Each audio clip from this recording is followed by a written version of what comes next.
You ready, Axel? Huh? Ready to go? It's our 100th video.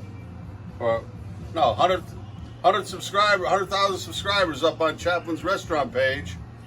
And about 70,000 up on the Cooking with the Blues page. But I've had requests to do some seafood gumbo. So what I have here is some beautiful, it's a fish stock I had.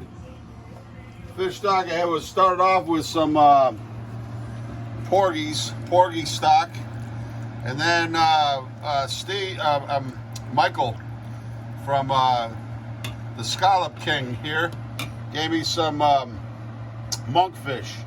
So that's why it's got kind of a darker. It's a natural color that comes off of it, you know. But it tastes great. Let me just see here.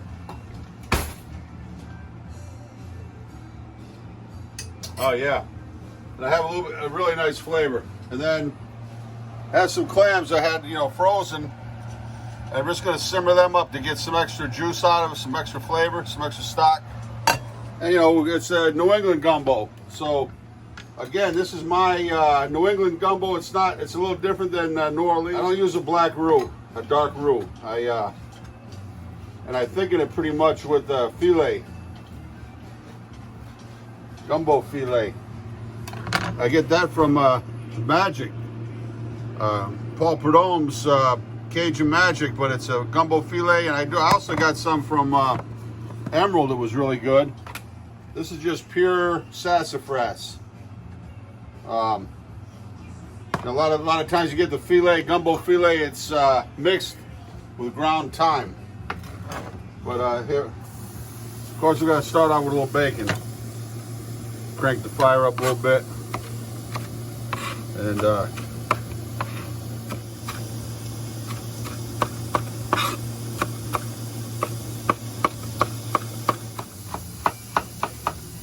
got the celery here.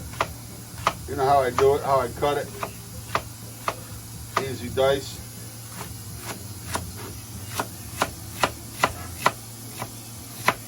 Like I said, I go right down to the end with it.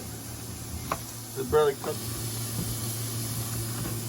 Oh, I smell that smoked bacon. I ordered some from D'Artagnan, just to check it out. Oh yeah. Get that bacon rendered down nicely. Didn't give up a lot of grease. The bacon is kind of lean. So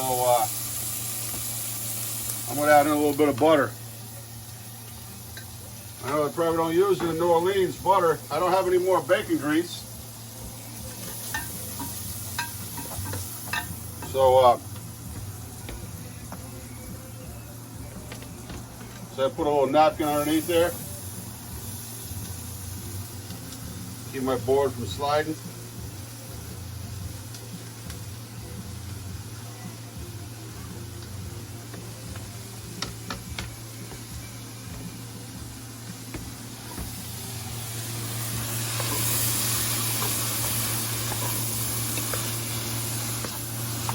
Now again, I don't like to cook it way down. I mean, in New Orleans and Louisiana, they will cook it right down. I kind of like the little texture of the vegetable in there. We're back at it here. A little bit of flour. My friend Keith, he mills me some ground. He toasts his own, or he grinds his own wheat. So I buy it from him. It's really good. I know when I was a kid I had allergies. I got tested. I know, like bleached flour, my mom used to make, get the whole wheat flour, and she was good enough to make my own bread and make some fresh bread, whole wheat bread. But we're going to cook it a little bit.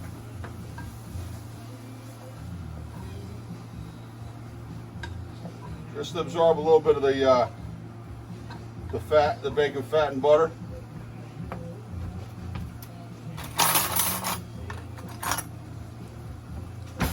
Cook with my mom's silver spoon as often as I can. Uh-oh. Clams are boiling.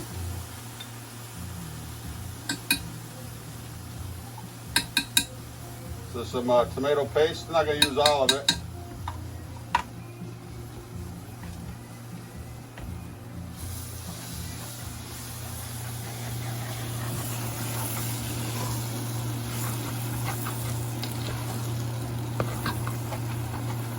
Gumbo filet.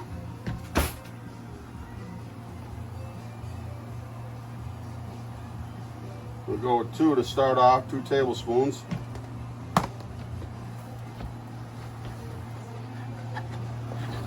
And that's got a tremendous thickening power. So you don't even, if you're gluten intolerant, you can do it even without.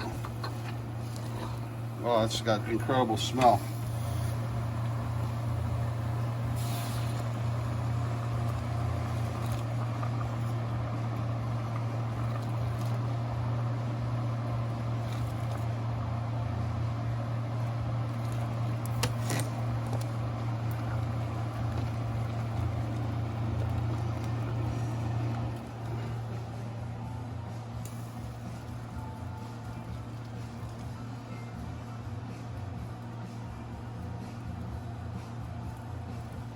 I actually threw a couple of shrimp shells in there that I had. So kind of holding them back a little bit. There we go right now. It's a nice rich color. It's got great smell to it now. We might add a little bit of red pepper flake, you know, we'll test the heat.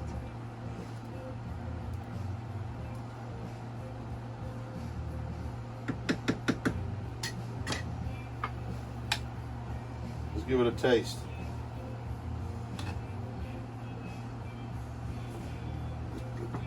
Oh yeah, it needs a little salt and pepper. So, a little bit of Himalayan salt.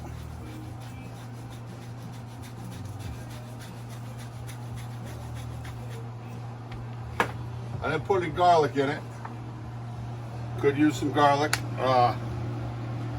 Of course, you got to put some black pepper and garlic powder.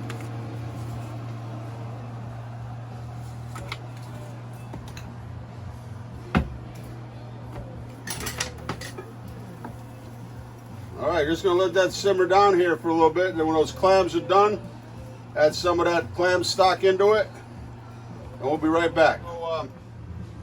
I have all the monkfish here that I steamed, you know, when I simmered off the bones, pull the meat off the bones, right? Or as soon as it comes up to the simmer a little bit, I try to pull the meat off so it's still got a lot of flavor.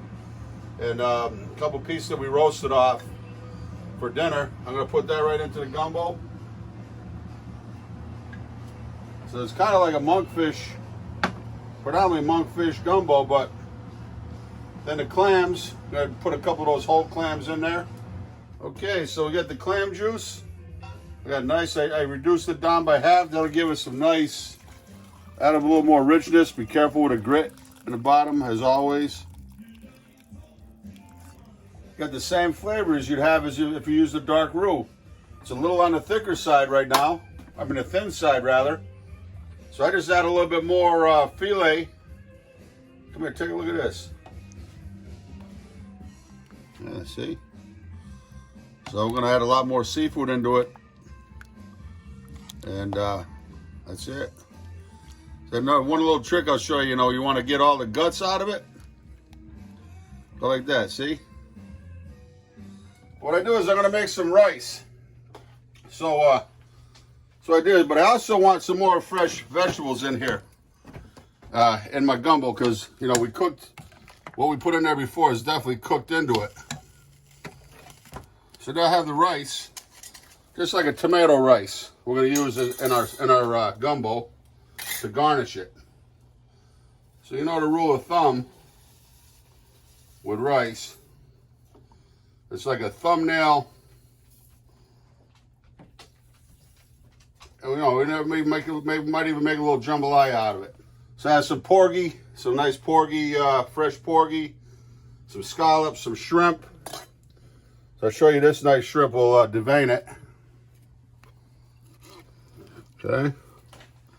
And into the soup pot they're going. Here's it.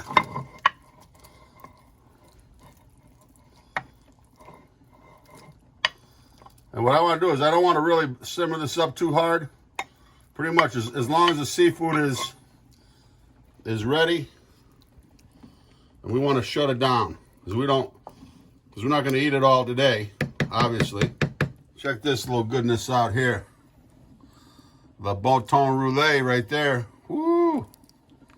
Boy howdy. That's a thing of beauty right there. Little Creole gumbo. And like I said, just barely bring it up, you know, to cook that seafood. And then we're just gonna turn it right down. Always gotta give it a little final adjustment at the end.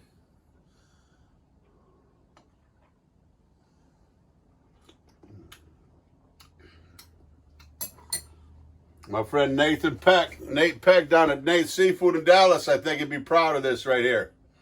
But of course, he's gonna call it a Yankee gumbo because I didn't use that black roux. But it's almost as good as Nate's. I'm not gonna say it's as good as Nate's because he's got the best.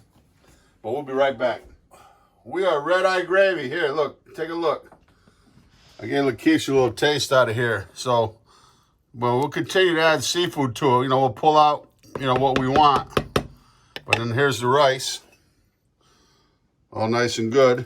I just take that, I'd use that gumbo like a sauce and put it over this rice. That's good enough for me. But here, so this is the last of my green onions, but we're gonna do this. We're gonna do this up with some. We're gonna put plenty. Make a little music here. This old Hadley ware, my mom's. So I'm gonna put a little bit on the rice. I'm gonna put some in the gumbo. I'm gonna save some for a garnish. So, and all natural flavor. This is dynamite. You call it what you want, Yankee gumbo, but I am proud of it. I gotta say.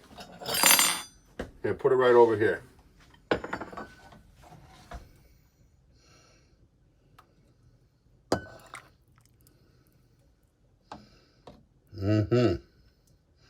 See? That nice piece of shrimp.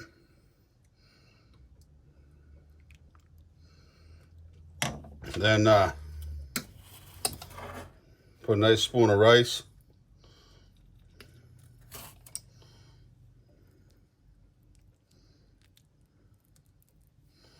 Okay. And just a little bit more on top.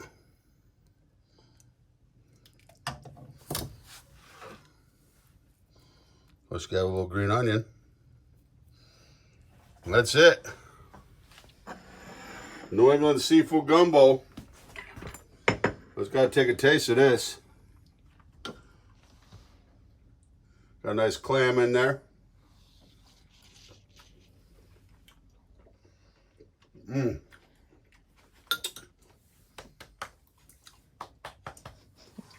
Axel.